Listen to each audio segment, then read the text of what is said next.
کبھی کبھی ہم لوگ یہ سمجھتے ہیں کہ صاحب مسجد بنوا دیا بہت بڑا ثواب کا کام ہے، امام باڑہ بنوا دیا بہت بڑا ثواب کا کام ہے، پوسٹر نکلتا ہے شب بیداریوں کا، تو اتنا تو مائل صاحب پوسٹر ہوتا ہے، اتنا کہ کہاں ہے، کب ہے، ذاکر کون ہے، انجمن کون ہے، اس کے بعد آدھے کے بعد اتنا مہمانان خصوصی اور کیا مہمانان اعزازی، سرپرستان. ابے تیرے ابا کی شادی ہے، کیا مہمان خصوصی بلا رہے ہو؟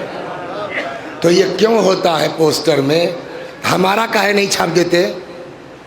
آج آپ بھی تو رہے ہوں گے نا مولانا، ہمارا کاہے نہیں چھاپ دیتے بھائی کسی پوسٹر میں شب بیداری کے مہمان خصوصی مولانا وسیع حسن صاحب کا؟ تم نے کو پیسہ دیا کہ تمہارا نام چھاپ دیں؟ تو یہ جو نام چھپتا ہے کس بنیاد پہ چھپتا ہے؟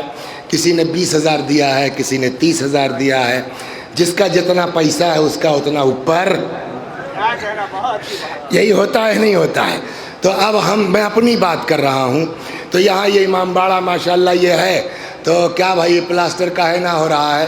کہنے مولانا کیا بتائیں، پیسہ جو ہے وہ تھوڑا کم پڑ گیا ہے. تو ٹھیک ہے، کتنا لیجئے، 2 لاکھ روپیہ لے لیجئے، کرا دیے، ختم کیجئے. ارے یار مولانا کتنے اللہ والے آدمی بلا کہے 2 لاکھ دیکھ چلے گئے، سمجھا؟ وہاں پہنچے مسجد میں، 1 لاکھ روپیہ لے لو. ہائے نہیں پھینک رہے ہیں، خالی مثال کے طور کے اوپر. ہاں نہیں، بعد مجلس کہیں لاؤ مولانا ممبر سے کہا تھا، یہ مثال دے رہے ہیں. اس کے بعد صاحب فلاں جگہ شب بیداری ہو رہی، 50 وہاں دے دیا. فلاں جگہ جو ہے وہ کیا کہتے ہیں وہ کام ہو رہا ہے، 50 وہاں دے دیا. قرآن کیا کہتا ہے؟ کیا مسجد بنوا رہے ہو، امام باڑہ بنوا رہے ہو، شب بیداری میں چندہ دے رہے ہو، اور 5 سال ہو گیا ای پلٹ کے نہیں دیکھا کہ ابا کا پیجامہ وہی ہے کہ نیا بننا چاہیے؟ چاہے جتنا میرے لیے کر دو. قرآن نے کہا نشکر لی ولے والدیک، میرے ساتھ ساتھ ماں باپ کا بھی شکریہ ادا کرو.